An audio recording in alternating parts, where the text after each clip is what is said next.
I mean, there's the famous quote, the person who loves walking walks further than the person who loves the destination, right? And so, like, I think it's the same thing. But so many people want to project their idea of what they think your life should be like onto you. And it's just completely irrelevant. It just doesn't matter. Like, if all I did, if I weren't married, right? Because people are like, okay, well, he is married, and like, I am in shape, but I also just like working out. But if I didn't have either of those things, and all I did was work all day, more people would talk about the work-life balance thing for me than they currently do. And who cares? I fundamentally am like, you are going to die and you're not going to matter, and I'm going to die and I'm not going to matter. So why do I care about what you're going to say when you're not even going to show up to my funeral? Who gives a shit? What is it that you're taking an enjoyment from then? The one step deeper than this, there is something that you're optimizing for. Oh, I love the reward. What reward? The micro rewards I get every day. Like, of operating a business. Of all things business related. Yep. So I love writing the book about business. I love talking to my editor about what we're changing. Oh, that's a really way better way to say it, right? Or I like tweeting about the thoughts that we have. I love doing discussions like this because I talk about my favorite topic, which is business for the most part. And I actually am pretty averse to punishment. I've learned that about me. Like, I do not like it. And when I say punishment in the formal sense, like things you don't like, right? And so, like, I avoid them like the plague. I don't do them. And so I just do as many of the things I can that reward me as frequently as possible. But from the outside, to a lot of people, that looks like punishment. Right. Yes. Interesting. How can someone cut through societal expectations, the ways they've dealt with past trauma, expectations from parents, all of the things that aren't their thing? Yeah. How can somebody, because what you've done, again, axiomatically, a priori, this is the thing I want to optimize for. How do people find the thing that they want to optimize for? I don't have a thing. Alex, that's fucking great for you with your business. It just happens to be something else that's at the intersection of making a shit ton of money. Yeah. How do I find it? And I was lucky with that. Yes. That just happened to be the intersection. Because if I love knitting, and I didn't like business, that's a whole separate, because like you can turn knitting into a business, but like if I only like knitting, then there's a way to make a living from that. But to get to the person who's like, how do I find my thing? I'm a big fan of being directionally correct rather than absolutely correct.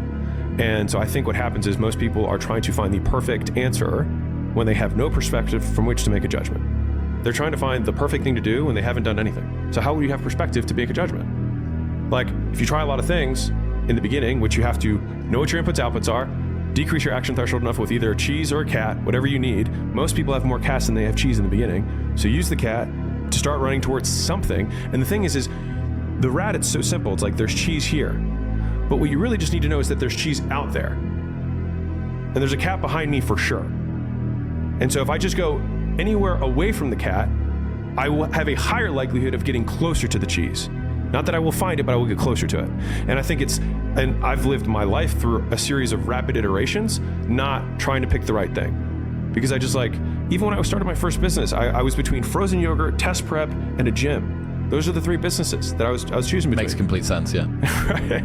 It's a lot of things that I like, right? And so I was choosing between those things, and like, why were those the things? I was like, well, I was pretty good at taking tests in college, so I get that. I like frozen yogurt. And I mean, it sounds simple, but like, I was like, everybody likes something, right? And I actually didn't know that I was gonna like business. That's the crazy thing. Because also, when you and I were younger, Instagram wasn't there. YouTube, like, none of this shit existed. And entrepreneurship wasn't cool yet.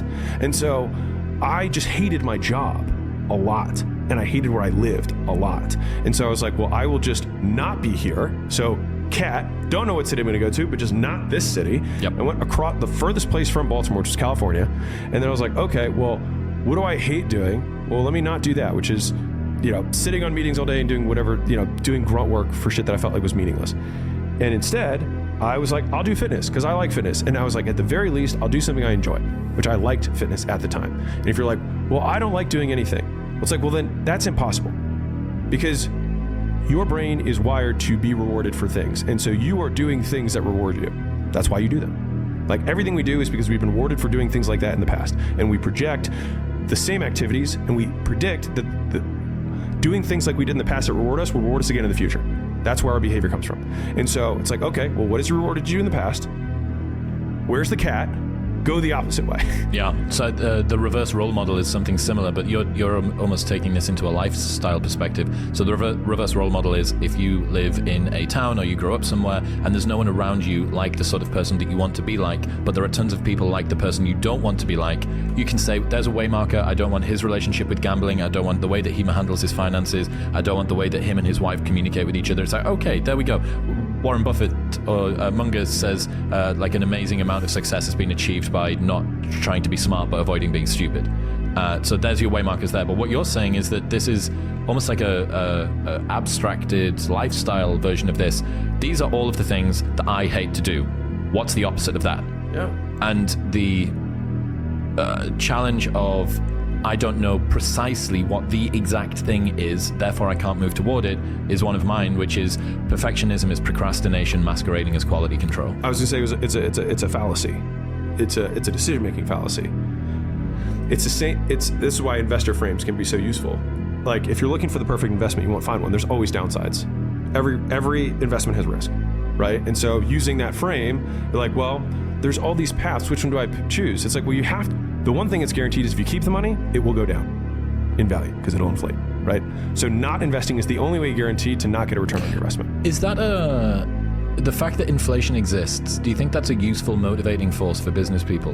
You know, you could imagine a different form of world economics where, you know, like embedded growth obligations weren't there and like whatever, you know, inflation didn't happen. Do you think that sort of motivates people to actually be like, oh fuck, like I need to do something with this money. I can't just sit and leave it in the bank. I think it would motivate investors. Yes. More, yeah. Yep. But I mean, the business people would just like probably keep more coins in their vault and just keep transacting.